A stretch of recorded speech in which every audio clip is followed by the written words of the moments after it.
Alex, we need to talk, I said. Alex looked up from his book, concern etching his features. What's wrong, Susan? You look upset. I took a deep breath, trying to steady myself. I've been thinking a lot lately. About us, about our future. I paused, struggling to find the right words. Alex, I love you so much, but I think I might need to leave. The book fell from his hands. Leave?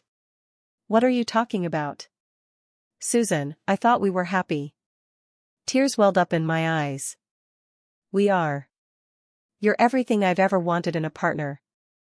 But Alex, I want to be a mother. I need to be a mother. And I know that's not what you want. Alex's face paled. Is this about having kids? Susan, I thought we'd discussed this. I thought you were okay with being a stepmom to my children. I shook my head, the tears now flowing freely. I thought I was too. But every day, it gets harder. Watching you with your kids, being around my friends' children, it's killing me, Alex. I feel like I'm missing out on something fundamental, something I've dreamed of my whole life. Alex moved closer, reaching for my hand. Susan, please. We can talk about this. There has to be another way. I can't lose you. His touch, usually so comforting, now felt like it was burning my skin. I pulled away, standing up. I don't know if there is another way. I'm 34, Alex. My biological clock isn't just ticking, it's blaring. And I'm terrified that if I stay, I'll wake up one day full of resentment for you, for myself, for the life we've built. I can't do that to us. As I looked at Alex's devastated face, I felt my heart breaking. But I also felt something else, a glimmer of hope that maybe, just maybe, this conversation could be the start of a new chapter for us, rather than the end of our story. My name is Susan, and at 34 years old, I find myself at a crossroads I never expected to face. I'm in a loving relationship with an amazing man named Alex, who at 35 is everything I've ever dreamed of in a partner. He's kind, supportive, funny, and incredibly loving. We've been together for 2 years, and in many ways, our relationship is perfect. But there's one significant complication. Alex has 2 children from a previous relationship, and he has 50-50 custody of them. When we first started dating, I thought being a stepmother would be enough. I've always loved children, and I was excited about the prospect of having kids in my life, even if they weren't biologically mine. But as time has passed, I've realized that the role of stepmother, while rewarding in its own way, isn't fulfilling the deep-seated need I have to be a mother. The weight of just being a stepmother is starting to become heavy, I confided in my best friend recently. Everyone around me has children. My best friends, cousins, brother, and co-workers, all of them are parents. On my side, despite my deep desire to have children, I never had the chance to get pregnant in my previous relationship. It's not that I don't love Alex's children. They're wonderful kids, and I feel privileged to be a part of their lives. But there's always this nagging feeling that I'm an outsider, that I'm playing a role in someone else's family rather than creating my own. When the kids are with us, I throw myself into stepmother duties, helping with homework, making dinners, reading bedtime stories. But when they go back to their mothers, the silence in our house is deafening, a constant reminder of what I'm missing. When Alex entered my life, he was upfront about his stance on having more children. He admitted that he didn't want to have any more kids, and even stated he wanted to get a vasectomy to prevent any unplanned pregnancies. At the time, I made peace with his position. After all, who was I, a new girlfriend, to argue with such a personal decision? I told myself that being a stepmother would be enough, that I could find fulfillment in other ways. But now, 2 years later, those words haunt me. It's been 2 years since this topic came up, and since Alex failed to get the procedure done, I'm starting to resent his position on more kids. Every time I see a pregnant woman on the street, every time I hold my godchildren, every time I watch Alex with his kids, I feel a pang of longing so intense it nearly brings me to tears. My biological clock has been ticking loudly since I was 15, I admitted to my therapist during a recent session. Back then, my group of friends made a bet that I would be the first to have kids because my maternal side was already so strong, and I talked a lot about my desire to have a family of 3 kids. 20 years later, they all have families, but I don't. The irony of the situation is not lost on me. I, who was always the most maternal of my friends, am now the only one without children of my own. It feels like a cruel joke played by the universe. I have one sibling, a brother, who is married with children. He made me the godmother to all his kids. I'm a godmother, too, to my best friend's 2 little ones. I truly believed that having such a special role in the lives of 5 children would help diminish my desire to give birth to my own kids. But this has only done the opposite, and it's increasingly causing me more heartache each year that I'm not a mom. Being around these children, watching them grow, being a part of their lives, it's both a blessing and a curse. I love these kids fiercely, but each milestone I witness is a reminder of what I'm missing out on. I'll never experience the joy of feeling a baby kick inside me, of giving birth, of holding my newborn child for the first time. These thoughts consume me, especially in the quiet moments when I'm alone. Last night, the weight of it all became too much to bear. As Alex and I were lying in bed, about to fall asleep, I couldn't hold it in anymore. The words tumbled out before I could stop them. I'm thinking about breaking up, I whispered into the darkness, my heart pounding. I felt Alex stiffen beside me. What? Why? He asked, his voice filled with confusion and hurt. I took a deep breath, trying to steady my racing heart. Because I want to see if I can have a baby in the future. With someone else. The silence that followed was excruciating. When Alex finally spoke, his voice was trembling. Susan, I love you. You know that, right? You filled the void I suffered from before I met you. The idea of losing you. I can't bear it. His words were like a knife to my heart. I love him too, more than I ever thought possible. The thought of leaving him makes me physically ill. But the idea of never experiencing motherhood is something that's starting to weigh heavily on my mental health. You're an incredible stepmother, Alex continued, his hand finding mine in the dark. And you're a fantastic person. The kids adore you. I adore you. Please, don't throw what we have away. I couldn't respond. How could I explain that as much as I love him, as much as I love his children, it's not enough? How could I make him understand that this isn't just a whim, but a fundamental part of who I am? As I lay there, listening to Alex's breathing slowly even out as he fell asleep, I felt more alone than ever. Trapped between my love for this man and my desperate desire for motherhood, I don't know what to do. Even if I leave, there's no guarantee I'll be able to have a child later. The risk is enormous. But staying means giving up on a dream I've had for as long as I can remember. I feel incredibly alone and misunderstood. I feel powerless and incomplete. I don't know what to do, because even if I leave, there's no guarantee I'll have a child later, so the risk is huge. I don't know what to do to be happy in my life.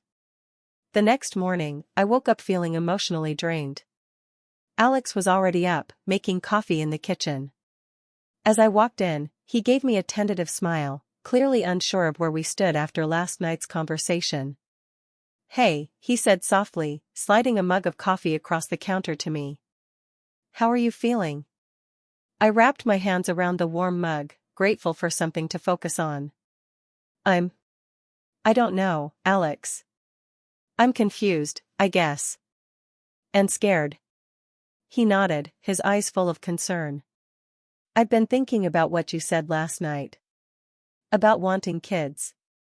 I had no idea you felt so strongly about it. I couldn't help the bitter laugh that escaped me. How could you not know? I'm always the one volunteering to babysit, always cooing over babies in the street. I thought it was obvious. Alex looked down, guilt written across his face. I guess I just thought you were content with being a stepmom. You're so good with the kids, I assumed. You assumed wrong, I said, more sharply than I intended. I took a deep breath, trying to calm myself. I'm sorry. It's just, this isn't something new, Alex. I've wanted to be a mom since I was a teenager. Being a stepmom is wonderful, but it's not the same. It's not enough. He was quiet for a long moment, absently stirring his coffee. When he finally spoke, his voice was hesitant. I know I said I didn't want more kids. And I meant it at the time. But seeing you with my children, how naturally it comes to you. I've been wondering if maybe I was too hasty in that decision. My heart leaped at his words, but I tried to quash the hope rising in my chest. What are you saying, Alex?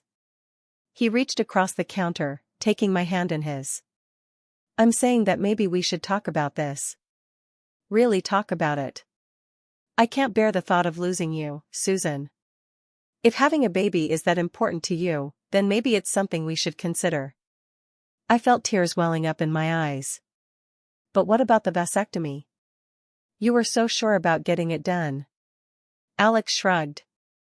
I never actually went through with it. Life got busy, and it just never happened. So, biologically, it's still a possibility for us. For the first time in months, I felt a glimmer of hope. But I knew we couldn't rush into this decision. Alex, are you sure? Having a baby is a huge commitment. It would change everything. He squeezed my hand. I know. And I'm not saying let's do it right now. But I am saying that I'm open to the conversation. You're the love of my life, Susan.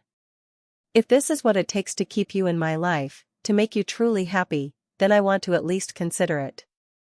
As we talked, I felt a weight lifting off my shoulders.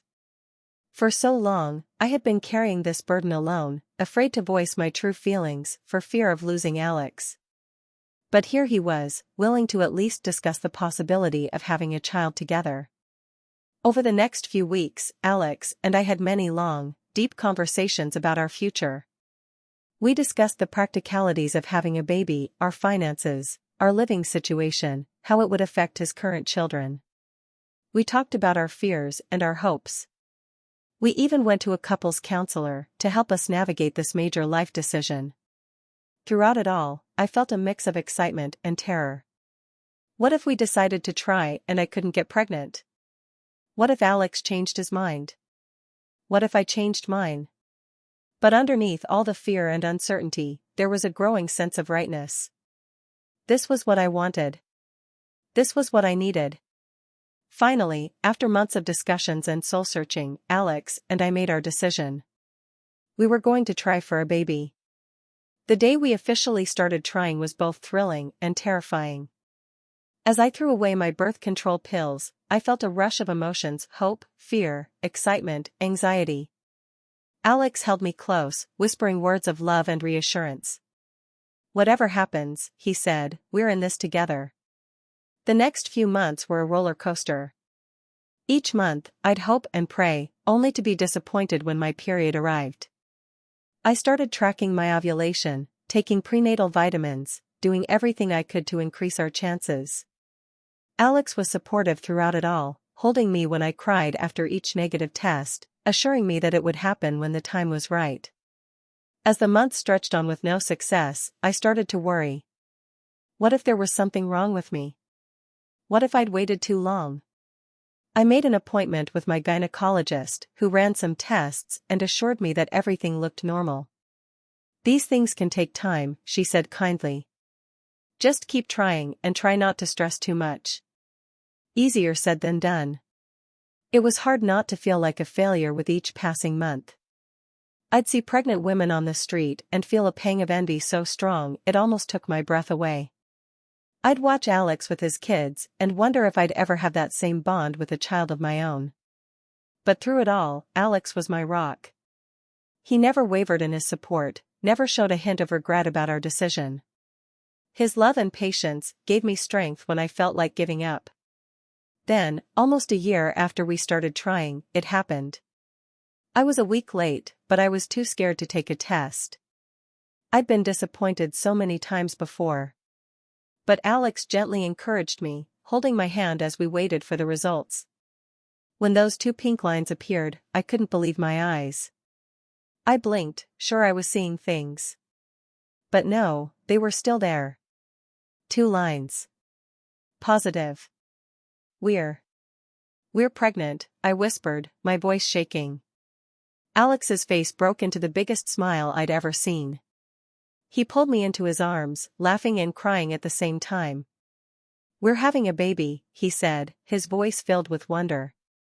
As I stand here now, my hand resting on my growing belly, I can hardly believe how much has changed. The nursery that once stood empty is now filled with hope and anticipation. Alex's children are excited about becoming big siblings, helping us prepare for their new little brother or sister. There are still challenges ahead, of course. Blending families is never easy, and I know there will be adjustments for all of us. But for the first time in years, I feel complete. I'm not just a stepmother anymore, I'm going to be a mom. To anyone out there struggling with similar feelings, torn between love and the desire for children, I want you to know that you're not alone. Your feelings are valid. Your dreams matter. Don't be afraid to speak up, to have those difficult conversations. You never know where they might lead. And remember, family comes in all shapes and sizes. Whether you're a biological parent, a step-parent, an adoptive parent, or any other kind of parent, what matters most is the love you give. That's what makes a family. That's what makes a home. As for me, I'm no longer the woman who felt like a failure at 34. I'm a mother-to-be, a stepmother, a partner. I'm complete in a way I never thought possible. And I'm profoundly grateful for every step of the journey that brought me here.